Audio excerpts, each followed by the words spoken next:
하나님 말씀 봅시다. 마태복음 20장 1절에서 16절 말씀까지입니다. 마태복음 20장 1절에서 16절 말씀까지.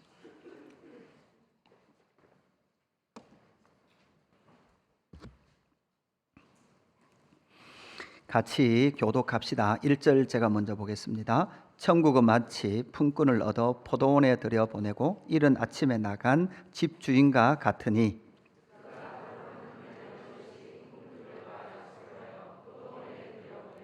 또 제3시에 나가보니 장터에 놀고 서 있는 사람들이 또 있는지라.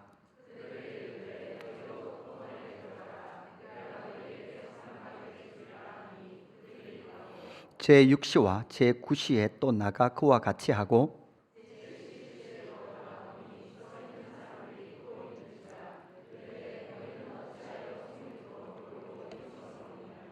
이르되 우리를 품꾼으로 쓰는 이가 없음이니이다. 이르되 너희도 포도원에 들어가라 하니라.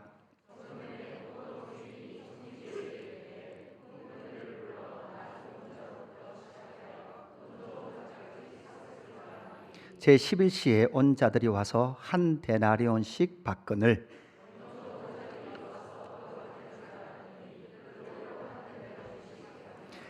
받은 후 집주인을 원망하여 이르되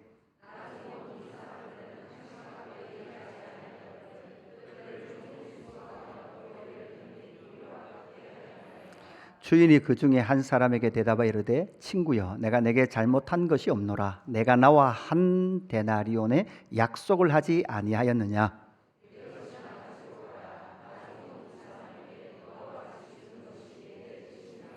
내 것을 가지고 내 뜻대로 할 것이 아니냐. 내가 선함으로 내가 악하게 보느냐.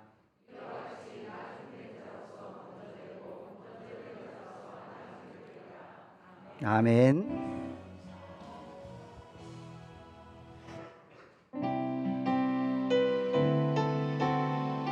주의 영광 이곳에 가득해. 주의 영광 이곳에 가득해. 우린 선의 주님과 함께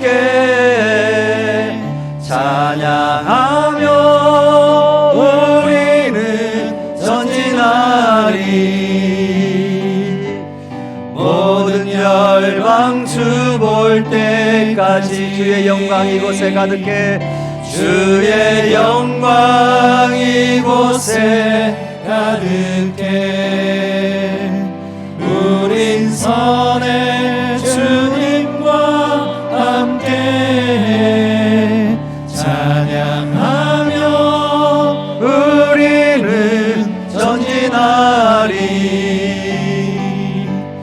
모든 열방 주 볼 때까지. 아버지 하나님 감사합니다. 우리를 이 땅에 보내시고 아버지의 나라로 불러주시며 구원받은 하나님의 자녀로 이끌어 주셔서 감사함을 드립니다. 그뿐만 아니라 우리의 삶을 먹이시고 입혀주신 것도 하나님의 은혜인 줄로 믿습니다. 그 은혜를 고백하며 하나님 앞에 헌금 드리오니 하나님 이 신앙의 고백을 기뻐 받아 주옵소서. 주여 이 물질이 닿는 곳마다 하나님의 통치가 이루어지게 하여 주옵소서. 하나님 이 땅에 경제적 어려움을 당하는 지체들이 있습니다. 주여 기억하여 주시옵소서. 하나님 그 고난의 시간을 믿음으로 통과하게 하시고 풍성하신 하나님의 은혜를 날마다 경험하게 하여 주옵소서. 주여 진리의 말씀 앞에 섭니다. 주여 말씀하여 주옵소서. 말씀이 일하는 것을 경험하게 하여 주옵소서. 감사함을 드리며 구주 예수 그리스도의 이름으로 기도드리옵나이다. 아멘. 할렐루야. 오늘 1부와 2부에 똑같은 자리에 방송사고가 난 것 같아요. 그죠? 1부도 봉헌하기 전에 무슨 일이 있었고 2부도 봉헌하기 전에 무슨 일이 있은 것 같습니다.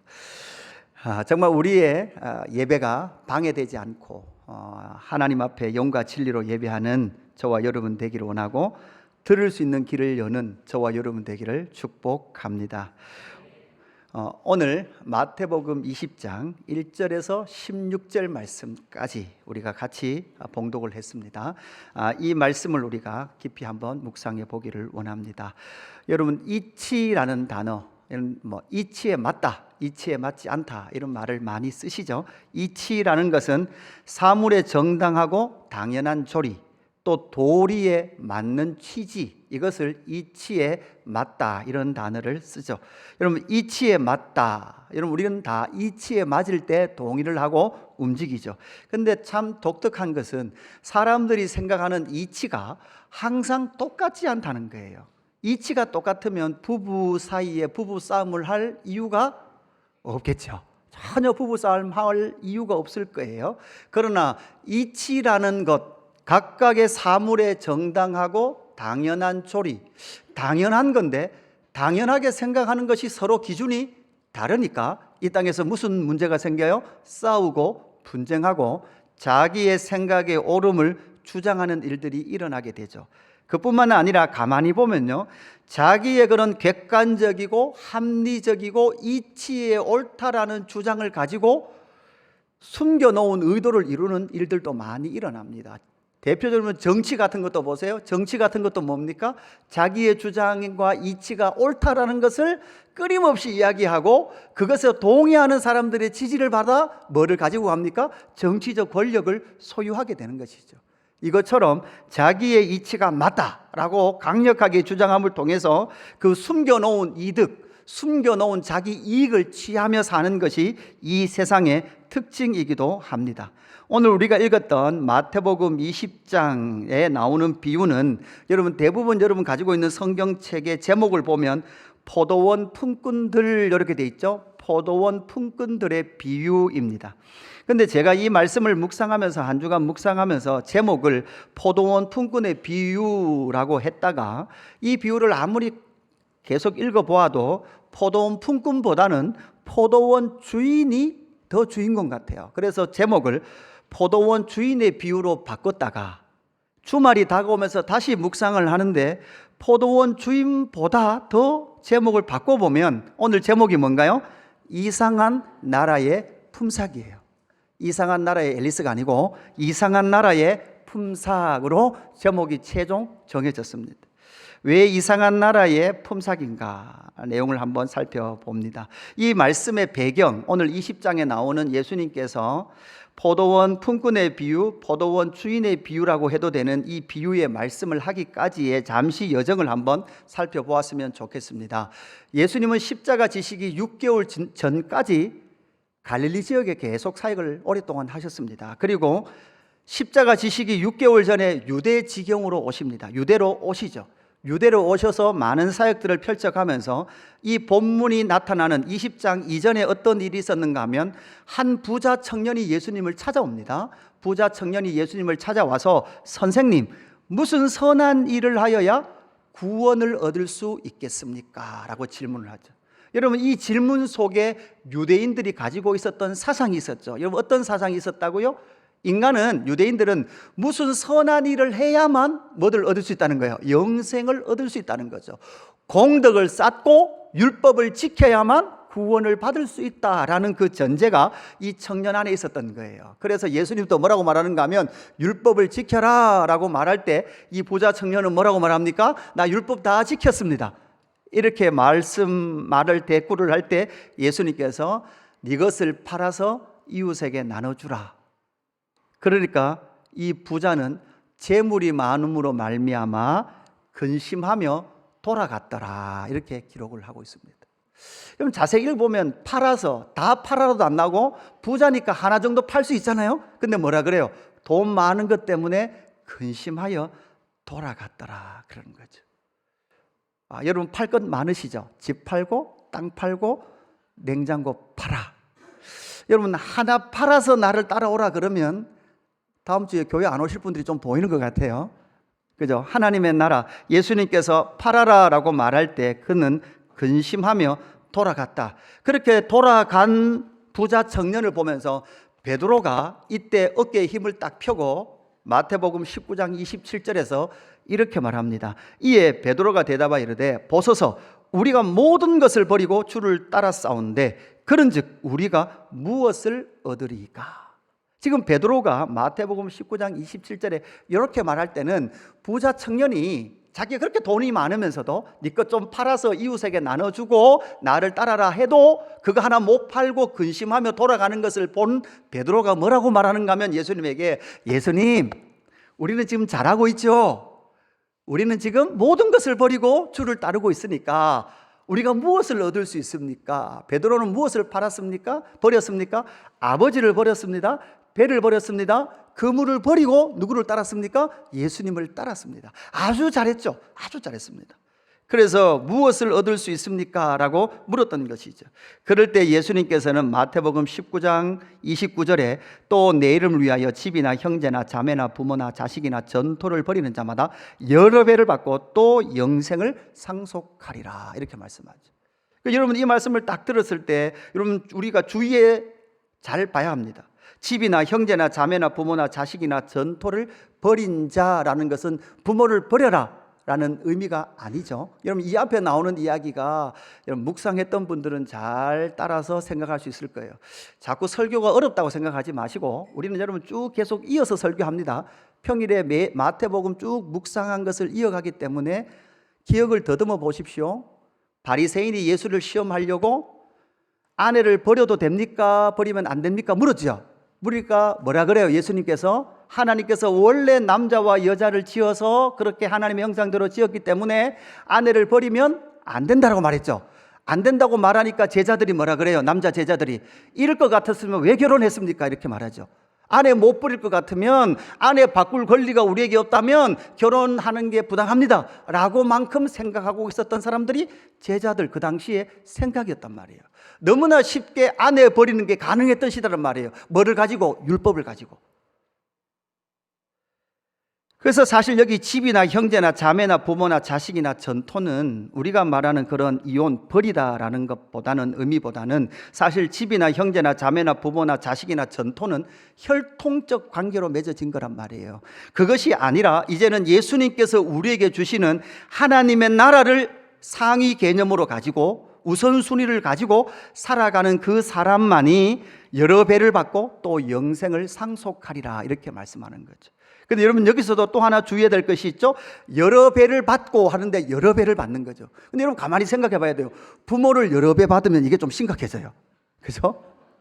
여러분, 여기 사실은 아내도 들어있어야 됩니다. 아내도 여러 배 받고, 그죠? 이러면 심각해지잖아요. 사실 여러분, 여러 배 받는다라는 것에 동등한 개념은 뒤에 나오는 영생을 상속하리라, 이 말씀과 동일한 동등된 말씀인 것이죠. 결국 무엇을 주신다는 것이죠? 영생을 주신다는 거예요. 그렇게 말씀하시면서 예수님께서 그러나 먼저 된 자로서 나중되고 나중된 자로서 먼저 될 자가 많으니라, 이렇게 말씀하죠. 영생의 순위가 바뀌는 역전이 일어난다라는 것을 말씀하시면서 이제 이렇게 베드로가 내가 모든 것을 다 버리고 예수님을 잘 따랐으니까 나에게 좋은 거 주시죠, 이렇게 물었던 베드로에게 예수님은 이상한 나라의 품삯 이야기를 하기 시작하신 거예요. 그래서 1절, 오늘 본문 말씀 1절을 보면 이렇게 시작합니다. 천국은 마치, 이렇게 시작되죠. 여러분, 여기서 천국은 마치 할 때 빠진 단어가 하나 있는데 가르라는 단어가 빠져 있어요. 번역에서 빠져 있습니다. 요건 그러므로라는 의미예요. 그래서 20장의 비유가 단독으로 있는 것이 아니라 앞에 내용과 연결되어서 그러므로라는 거예요. 그러므로 천국은, 여러분, 이 천국은 세상 나라, 이 비유는 세상 나라 이야기가 아니라 어디 이야기요? 하나님의 나라 이야기를 하고 있는 거죠. 이 비유는 세상 나라에서는 통용될 수도 없고 이해할 수도 없는 이야기다라는 것을 우리에게 말씀합니다. 여러분, 그래서 마태복음의 한 특징을 20장쯤 되면 여러분 파악을 해야 돼요. 마태복음은 마태가 쓸 때 독특한 특징이 있는데 그게 무엇인가 하면 세상 나라와 하나님의 나라의 대충돌이에요. 그죠? 세상 나라와 하나님 나라의 대충돌을 먼저 하는데, 예수를 믿으려 그러면요, 여러분, 세상 나라와 하나님의 나라가 막 충돌하는 것을 경험하면서 무슨 일이 먼저 일어나는가 하면 실족하는 일이 먼저 일어나요. 그죠? 오병이어 표적을 보고도 많은 사람들이 다 어떻게 해요? 예수를 다 떠났다고요. 누구만 남았다고요? 제자만 남았다고요. 나중에 제자도 여러분 곧 어디 앞에서 다 떠나요? 십자가 앞에서 다 떠나요. 이게 마태가 주장하는 십자가 복음이에요. 여러분, 하나님의 나라가 있고 세상 나라는 어디 있습니까? 세상 나라는 저기입니까? 세상 나라는 저기가 아니에요. 세상 나라는 어디에 있어요? 하나님의 나라를 받아들이지 못한 우리 안에 있다고요. 그래서 요한일서 2장 15절에 보니까 이 세상이나 세상에 있는 것들을 사랑하지 말라. 누구든지 세상을 사랑하면 아버지의 사랑이 그 안에 있지 아니하니 이는 세상에 있는 모든 것이 육신의 정욕과 안목의 정욕과 이생의 자랑이니. 여러분, 이 세 가지가 어디에 있어요? 우리 안에 있다고요. 하나님을 떠났던 우리 안에 있다고요. 그래서 복음, 하나님의 나라는 오게 되면 나와 내 속사람과 강력한 충돌을 일으켜내는 거예요. 그래서 예수 믿을 때에 이 속사람의 강력한 충돌과 깨어짐을 통해서 결국은 하나님의 나라는 우리 안에 안착하게 된다는 것이죠. 요한은 요한일서 2장 17절에서 17절 우리 한 절 같이 읽습니다. 그래서 이렇게 이 말씀을 결론 지게 되는 거죠. 같이 읽읍시다. 시작. 이 세상도 그 정욕도 지나가되 오직 하나님의 뜻을 행하는 자는 영원히 거하느니라. 아멘. 하나님의 뜻을 행하는 자는 뭐한다? 영생을 얻는다. 그래서 복음은, 하나님의 나라는 우리 안에 들어올 때 대충돌을 일으키고, 사실 여러분, 우리는 실족이라는 것을 한번 거쳐서 하나님의 나라를 받아들이게 되는 것이죠. 오늘 이 이상한 나라의 품삯, 여러분 왜 이 품삯이 이상한지 오늘 세 가지를 살펴보는데요. 품삯을 주는 기준이 좀 이상할 뿐만 아니라 그 품삯을 주는 누구가 이상해요? 주인이 이상해요. 사실 이 비유의 핵심 인물은 주인입니다. 주인을 잘 보셔야 합니다. 왜 이 품삯이 이상한 나라의 품삯인가 하면, 첫 번째는요, 이른 아침부터 품삯을 찾아 포도원으로 들여보내는 주인이 이상합니다. 여러분, 지금 이 유대 사회도 마찬가지인 것 같아요. 아침에 일찍 품을 파는 사람들이 어떤 한 위치에 모여 있는 것 같습니다. 그러면 농경사회였던 이 사회 속에 이 포도원 주인은 일을 할 때가 되면 나아가서 품꾼을 이제 데리고 오는 것이죠. 그렇게 데리고 와서 이제 포도원에 들어가서 일을 하게 됩니다. 그래서 이런 아침에 나옵니다. 그리고 나와서 그 품꾼들을 데리고 어디에 들여보내요? 포도원으로 들여보내요. 여러분, 이 모습을 보면 참 일찍이 일어나는, 여러분 사실 품꾼보다 누가 먼저 나갈까요? 여러분, 주인이 먼저 해야 합니다. 여러분, 농사를 지어보면 아시겠지만 품꾼을 그냥 데리고 온다고 일이 되는 게 아니에요. 일을 하기 전에는, 그 품꾼을 데려오기 전에는 이미 주인이 모든 것을, 일할 것을 다 준비해놔야 돼요. 품꾼보다 먼저 일어나지 않고는 그 품꾼이 와서 하루 동안 일할 것을 잘 준비를 하지 못하게 되는 거죠. 이 주인의 특징은 이른 아침에 일어납니다.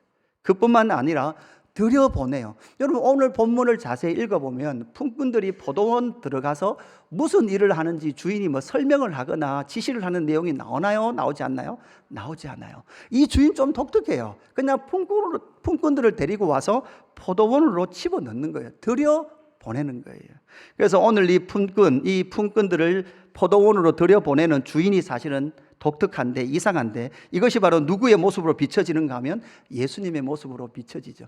예수님은 뭐 하러 오셨습니까? 여러분, 포도원은 하나님의 나라를 상징하거든요. 그 하나님의 나라로 들어오게 하기 위하여 예수님은 어떻게 해요? 열심히 이 땅 가운데 오셨고, 이른 아침부터 지금 뭐 하고 계시는 거예요? 일하고 계시는 거예요. 그뿐만 아니라 사실은 이 안에 들어오는 것에 대한 특별한 어떤 할 일을 지시하기보다는 이 품꾼들을 어디로? 포도원 안으로 데리고 오시는 것이 목적인 것 같습니다. 그래서 두 번째가 이상한 모습으로 연결되어지죠. 계속 품꾼들을 포도원으로 들여보내는 주인이 이상한 거죠.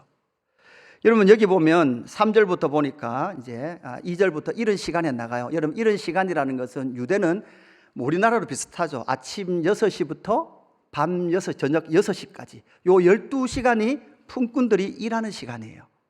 그래서 3시간마다, 기본 3시간마다 뭐를 주는가 하면 심과 먹을 것을 주죠. 그러니까 6시에 일을 시작하면 9시에 잠깐 쉬면서 참을 먹어요. 9시간부터 3시간 일하고 나면 12시 정오가 되면 이제 점심을 먹습니다. 점심을 먹고 오후 3시가 되면 쉬면서 또 뭐를 하는 거예요? 또 참을 먹어요. 그리고 6시가 되면 퇴근을 하는 거예요. 우리나라도 비슷하죠. 저희 세대 남자분들은 기억을 할 거예요. 저희 세대 남자분들은 대부분 군대 가려 그러면 앞뒤로 어떻든 한 6개월이라는 시간이 남아요. 그죠? 6개월 정도의 시간이 남으니까 그 6개월을 대부분 저희 때는 뭐를 했는가 하면 그때는 편의점 알바도 별로 없었기 때문에 서리원 알바도 없었기 때문에 대부분 노가다를 합니다. 그죠? 그러니까 가다가 없는 게 노가다예요. 그냥 가면 되기 때문에 잡부라고 말을 하죠.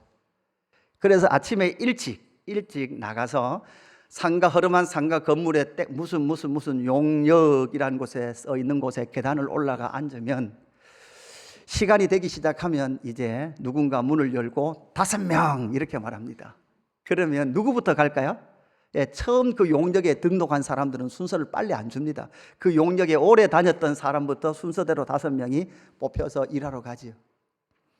그리고 순서가 오기까지 기다리고 있는 거예요. 그리고 드디어 부르는 거죠. 젊은 사람 3명 이렇게 부르면 젊음에 해당되니까 젊은 저희들이 나가는 거예요. 그러면 어디에 실려요? 봉고차에 실려요. 봉고차에 실려서 현장으로 가는 거죠. 유라역은 제가 건설했습니다.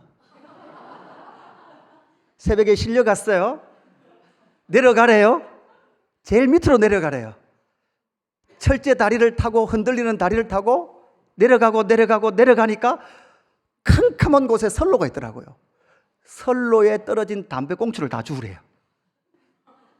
아무도 안 보이니까 거기에 들어가서 뭐를 하는지 모르는 거예요. 그러다가 9시쯤 되면 위에서 종을 쳐요. 땡땡땡 종을 쳐요. 그러면 또다시 철 계단을 타고 올라가면 한밥집에 뭐가 준비되어 있어요? 라면이 준비되어 있어요. 그 라면 한 그릇 먹고 또 계단을 타고 내려와요. 이미 30분 지나갔어요. 그죠? 그리고 그 9시부터는 또 이제 오직 머릿속에는 뭐만 생각하는 거예요? 12시가 되기를 기다리는 거죠.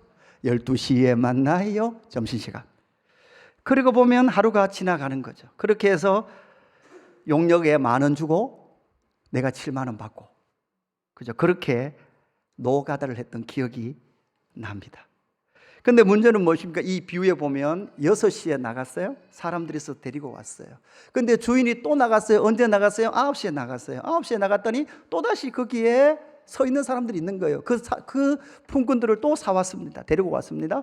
오후 점심 먹을 12시에 나갔습니다. 12시에 나가니까 또 있는 거예요. 또 데리고 왔습니다. 오후 3시가 되었습니다. 오후 3시가 되었는데 또다시 그 품꾼을 데리고 옵니다. 문제는 무엇입니까? 오후 5시가 되었는데 주인이 또 나갑니다. 오후 5시가 되었는데도 또다시 그 일 하지 않고 서 있는 사람들이 있는 거죠. 6절에 보니까 이렇게 말합니다. 제11시에도 나가보니 서 있는 사람들이 또 있는지라 이르되 너희는 어찌하여 종일토록 놀고 여기 서 있느냐. 여러분, 여기서 놀다라는 것은 그냥 놀고 빈둥거리고 게으른 다른 단어를 쓰지 않습니다. 그들은 지금 일할 곳이 없어서 뭐 하고 있는 거예요? 기다리고 있는 상태인 거죠. 여러분, 기다리는데 언제까지 기다려요? 오후 5시까지 기다리죠. 여러분, 20대에 잠이 얼마나 많습니까? 잠이 아주 많잖아요.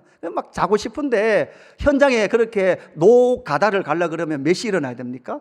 5시 반에는 일어나야 됩니다. 그죠?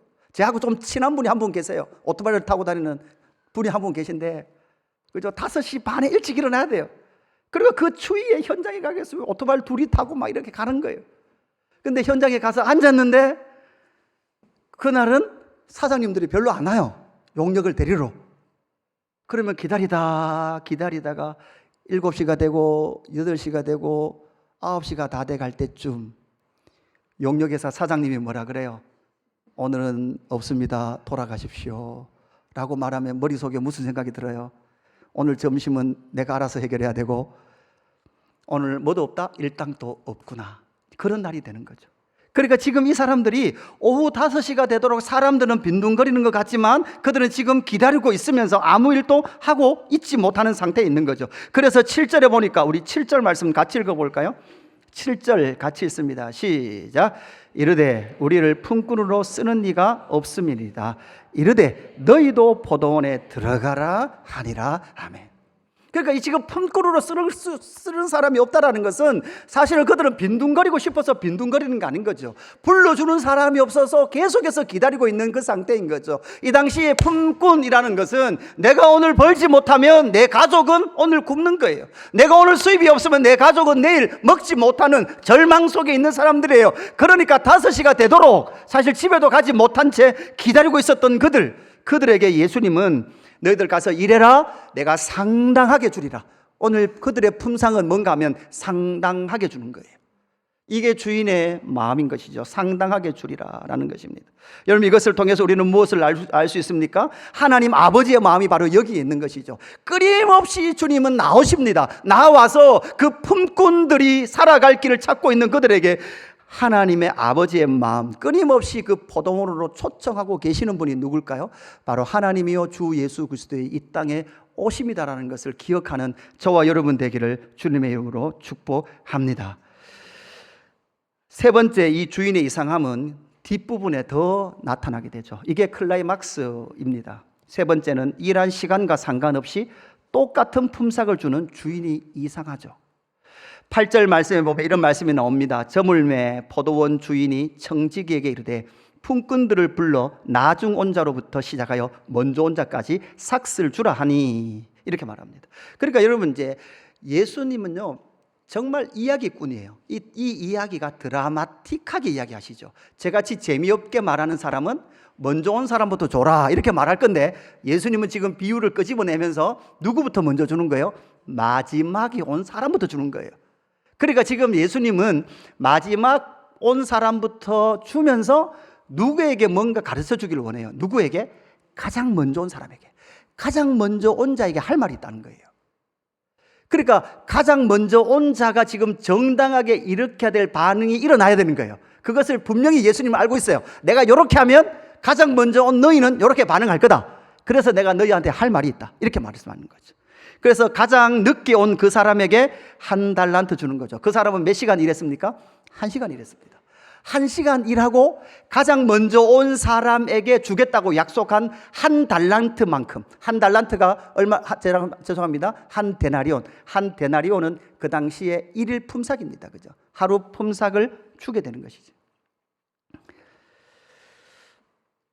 아니나 다를까 10절에 보니까 먼저 온 자들이 와서 더 받을 줄 알았더니, 이게 지금 먼저 온 자들의 생각이에요.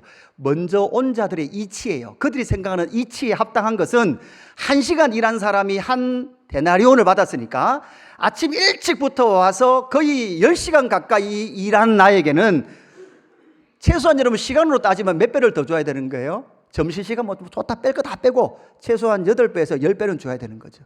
이것이 바로 그들의 생각, 오늘 주인 잘 맞는 것 같다, 오늘은 횡재할 것 같다, 이런 기대를 가지고 있었던 것이죠. 여러분, 우리말 성경에서 번역을 이렇게 하고 있습니다. 10절 우리말 성경에 보니까 그런데 맨 처음에 와서 일을 한 사람들은 은근히 좀 더 받으려니 하고 생각하였는데, 그들의 마음이에요. 은근히 좀 더 받을 것을 생각하였는데, 문제는 무엇입니까? 그런데 그들도 한 데나리온씩 주었다, 이렇게 말합니다. 그럼 여기서 질문이죠. 이거 근로기준법의 위배입니까? 위배가 아닌가요? 위배 아닌가요? 예, 여러분 결론을 너무나 잘 알고 계십니다. 그런데 문제는 무엇인가 하면 11절 그들의 태도예요. 받은 후 집주인을 원망하여 이르되, 그들은 지금 어떤 상황 가운데 있는가요? 원망하며 이르되 나중 온 이 사람들은 1시간밖에 일하지 아니하였거늘 그들을 종일 수고하고 더위에 견딘 우리와 같게 하였나이다, 이렇게 말하죠. 지금 주인에게 뭐라 합니까? 원망하며 주인을 책망하는 거예요. 자기들의 이치로 생각할 때는 우리를 이렇게 대우하면 안 된다는 거예요. 1시간밖에 일하지 않은 그 사람들에게 한 데나리온씩 줬다면 우리는 최소한 10데나리온을 줘야 이치에 맞다라는 거죠. 주인에게 지금 뭐하고 있는 거예요? 원망하고 있다라는 것이죠.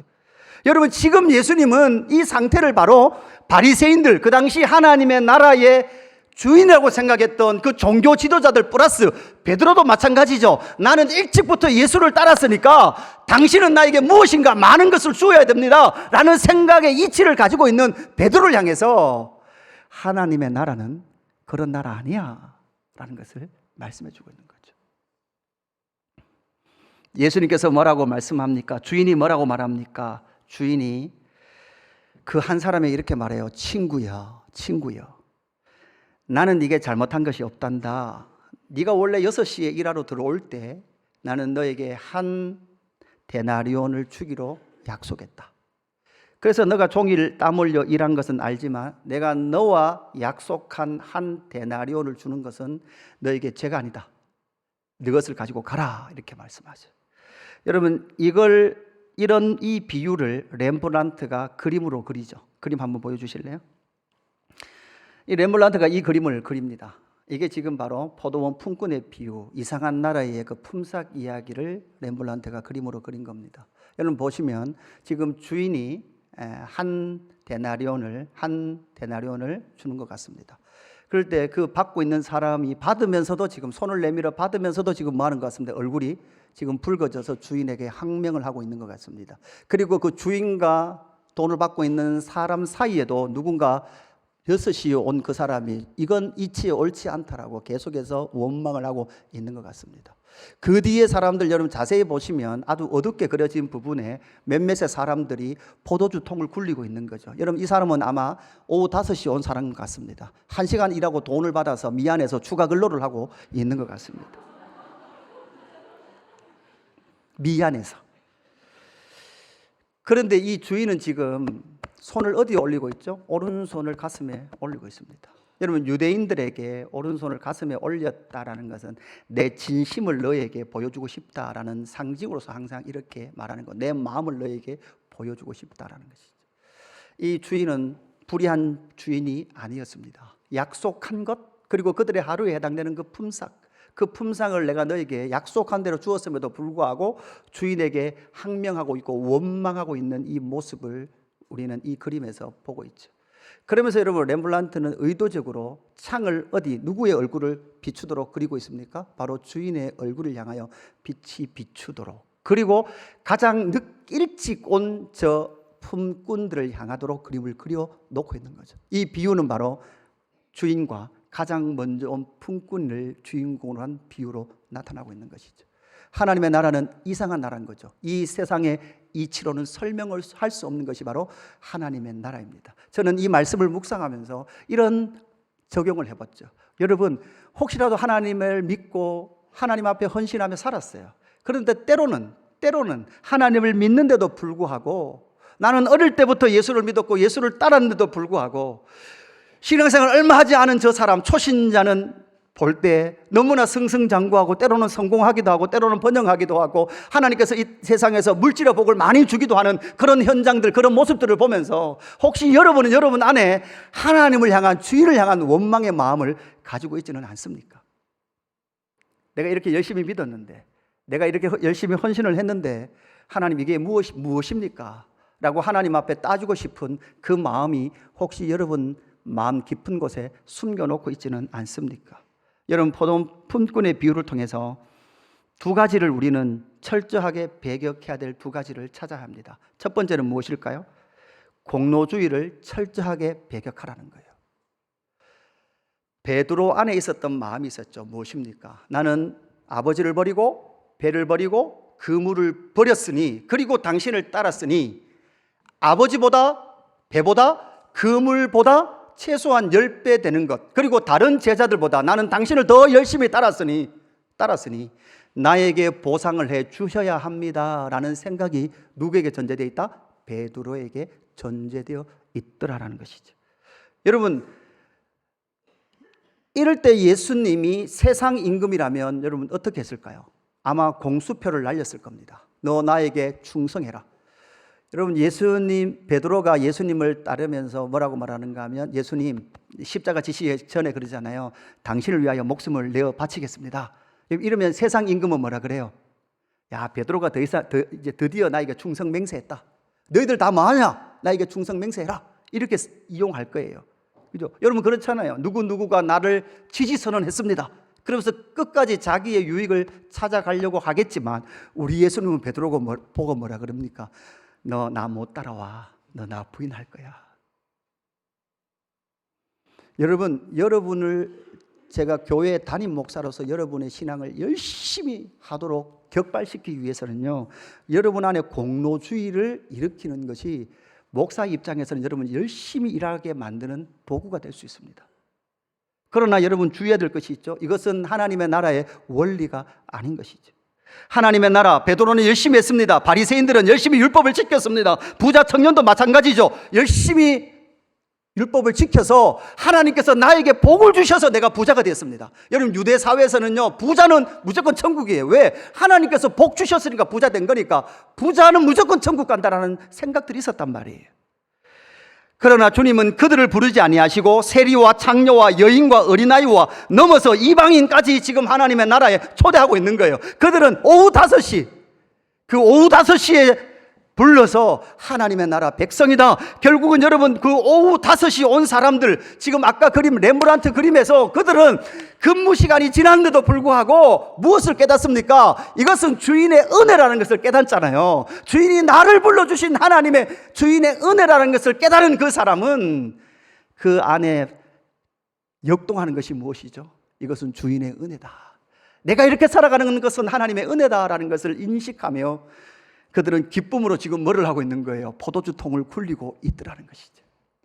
사랑하는 성도 여러분, 저와 여러분이 하나님 나라 백성 된 것은 하나님의 은혜인 줄로 믿습니다. 저와 여러분의 삶과 신앙 가운데 정말 열심히 하기 위하여 목사로서 여러분의 잘못된 그런 동기를 격발시킨다면 저는 사실 온전한 목사가 아닐 것입니다. 여러분, 때로는 이 땅 가운데 임직이나 또한 이 땅에 나타나는 어떤 물질적인 외부로 드러나는 하나님의 복을 판단할 때 여러분, 때로는 그것 때문에 여러분 원망하고 섭섭했던 마음들을 내려놓으십시오. 그리고 생각해 보십시오. 저와 여러분이 이 자리에 앉아 있는 것은 하나님의 은혜인 줄로 믿습니다. 두 번째는요, 징벌주의를 철저히 배격하라라는 징벌주의. 징벌주의, 제가 단어가 적절하게 생각나지 않아서 징벌주의라고 썼는데요, 지금 유대인들은 메시아를 기다리는데 어떤 메시아를 기다릴까요? 주님이 찾아오시는 것 같습니다. 지금 갑자기 비가 오네요, 그죠? 저희 교회는 천정이, 지붕이 이렇게 소리가 많이 나는 체질로 돼 있어서 비가 오면 빗소리가 본당에 잘 들립니다. 지금 정말 대지가 목마를 때죠. 주님 감사합니다. 설교에 집중력은 좀 흐트러졌지만 징벌주의를 철저히 배격하라라는 건 무엇입니까? 여러분, 하나님의 은혜의 반대편이 뭘까요? 내가 이렇게 하면 하나님께서 지옥 보내고 책망하고 벌을 내리실 거야 라는 그것으로 내 삶을 두려움과 공포 속에 놓아놓는 것, 이것은 바로 징벌주의입니다. 목사인 제가 여러분에게 무엇을 헌신을 이끌어내기 위하여 두려움을 불러일으켜서 무슨 일을 시킨다면 그것은 바로 하나님의 나라의 원리에 어긋난 것이죠.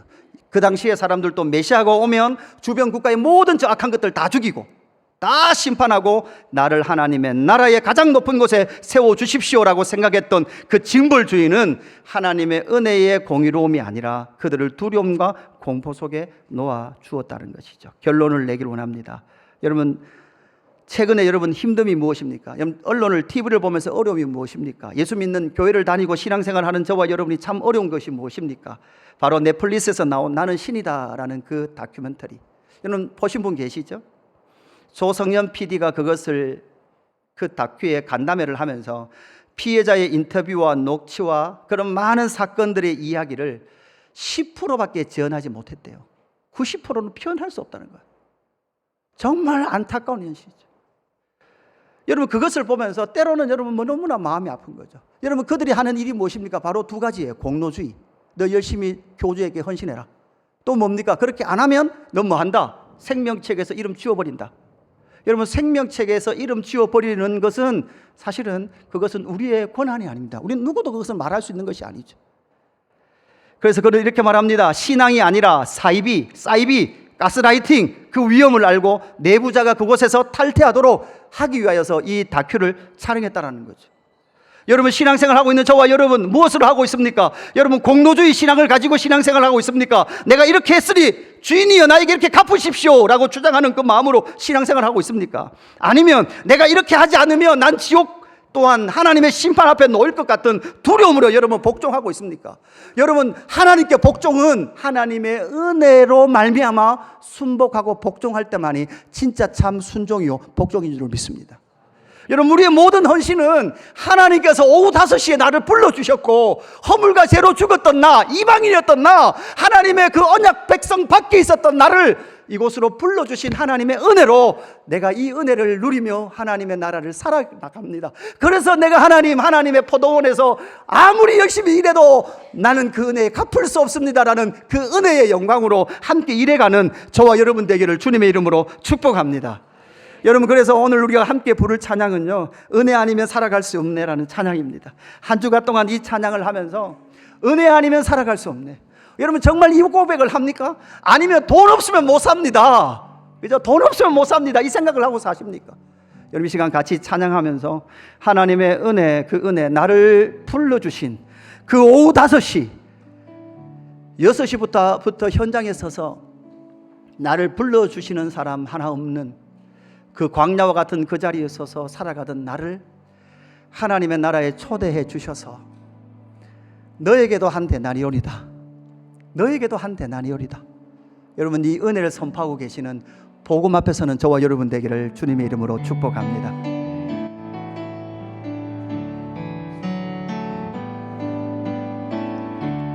은혜 아니면 살아갈 수가 없네. 모든마저도 다 주의 것이니 세상 평안과 위로 내게 없어도 예수, 오직 예수뿐이네. 은혜 아니면 살아갈 수 없네. 은혜 아니면 살아갈 수가 없네. 모든마저도 다 주의 것이니 세상 평안과 위로 내게 없어도 예수, 오직 예수뿐이네. 크신 은혜 다 볼 수도 없고 작은 것 안에 지쳐도